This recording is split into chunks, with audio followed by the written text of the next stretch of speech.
അപ്പൊ ജാസി സർജറി ചെയ്ത ഭാഗങ്ങളും ജാസിയുടെ ശരീരഭാഗങ്ങളും ഒക്കെ സർജറി ചെയ്തതിന് ശേഷം ഞാനാണ് ജാസിയുടെ കൂടെ നിന്ന് ഡ്രസ്സ് മാറുന്നതിൽ എടുക്കുന്നത്. അപ്പൊ ഞാൻ കാണുന്നുണ്ട് അത്. മുന്നേ പരിചയപ്പെട്ടാണ് ഈ പറയുന്ന വ്യക്തി. 2020 മുതൽ ഫ്രണ്ട്ഷിപ്പ് ഉണ്ട്. ആ ഒരു ഫ്രണ്ട്ഷിപ്പിന്റെ പുറത്ത് ഒന്ന് കാണിച്ചതാണ് പുള്ളി. പണി വരുന്നുണ്ടവറാച്ച. നീ തീർന്നടാ, നീ തീർന്നു.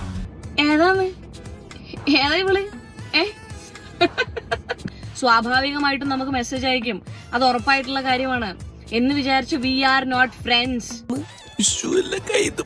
ആ ഒരു ഫ്രണ്ട്ഷിപ്പിന്റെ പുറത്ത് ഒന്ന് കാണിച്ചതാണ് പുള്ളി. ആൻഡ് ഈവൻ ദോ നമ്മൾ ഫ്രണ്ട്സ് ആണെന്ന് തന്നെ വെച്ചോളൂ, ഇവരെന്ത് അടിസ്ഥാനത്തിലാണ് എനിക്ക് കാണിച്ചു തരുന്നത്?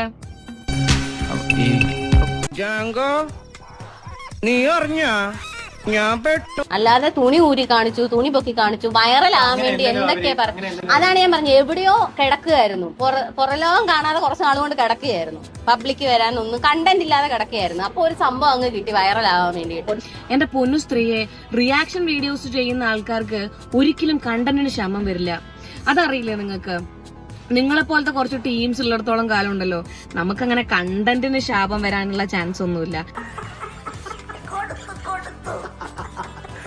ഇത് വടി കൊടുത്ത് അടി വാങ്ങുന്ന പരിപാടിയാണല്ലോ ബാബു. അപ്പൊ ജാസി സർജറി ചെയ്ത ഭാഗങ്ങളും ജാസിയുടെ ശരീരഭാഗങ്ങളും ഒക്കെ സർജറി ചെയ്തതിന് ശേഷം ഞാനാണ് ജാസിയുടെ കൂടെ നിന്ന് ഡ്രസ്സ് മാറുന്നതിൽ എടുക്കുന്നത്. അപ്പൊ ഞാൻ കാണുന്നുണ്ട് അത്. അപ്പൊ ഡൗൺ സർജറി കഴിയാത്ത ജാസി, അതായത് ഈ പറയുന്ന ജാസിന്റെ അണ്ടി അവിടെ തന്നെ ഉണ്ട്, അത് മുറിച്ചു കളഞ്ഞിട്ടില്ല. കാരണം അത് എന്നെ കാണിച്ചിട്ടില്ല, അതുകൊണ്ട് എനിക്ക് ധൈര്യമായിട്ട് പറയാം. ഓക്കെ, ഇനിയിപ്പം അതുകൊണ്ട് ഇവര് പറയാണ്, ഈ സ്ത്രീ പറയാണ്, അവൾ എന്തോ മനസ്സിൽ കണ്ടിട്ടുണ്ട്. അതെ, ഈ ജാസി എന്ന് പറയുന്ന ചെറ്റ എന്തുമാത്രം ചെറ്റയായിരിക്കണം ഇവൻ.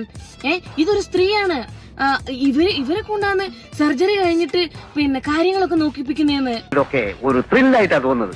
ജീവിതത്തിൽ എന്തെങ്കിലുമൊക്കെ ഒരു തമാശയൊക്കെ വേണ്ടേ? ഏത് പെൺകുട്ടിക്കും ഒറ്റ പ്രാവശ്യം കണ്ട എന്നോട് ഇഷ്ടം തോന്നും.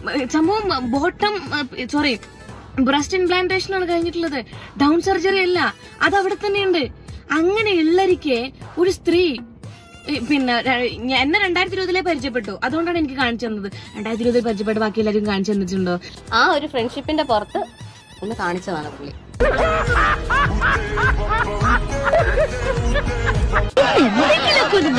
അപ്പൊ ഇവരെ ഇപ്പം പരിചയപ്പെട്ടതാണ് ഇത്രേ. ഇപ്പം പരിചയപ്പെട്ട ഈ സ്ത്രീനെ കൊണ്ട് ചെയ്യിപ്പിക്കുന്നു. നിങ്ങളെ പാർട്ട്ണർക്ക് അവിടെ എന്താണ് പണി? നിങ്ങളെ പിന്നെ എന്റെ പാർട്ട്ണർക്ക് പ്രശ്നമില്ല, എന്റെ പാർട്ട്ണർ സാറ്റിസ്ഫൈഡ് ആണ്, എന്റെ പാർട്ട്ണർ എന്നെ വെച്ച് കിട്ടിയ സിലിക്കോൺ കാണുമ്പോ ഹാപ്പിയാണ്, ആ പാർട്ട്ണറെ കൊണ്ട് ചെയ്യിപ്പിച്ചാ പോരെ? ഞാൻ പ്രേമത്തിന്റെ ആരാധകനായ ഒരു വികാര ജീവിയാണ്. ഈ സ്ത്രീനെ കൊണ്ടാണ് നിങ്ങൾ ചെയ്യിപ്പിക്കുന്നത്. മ്ലേച്ഛം, വളരെ വളരെ മ്ലേച്ഛം.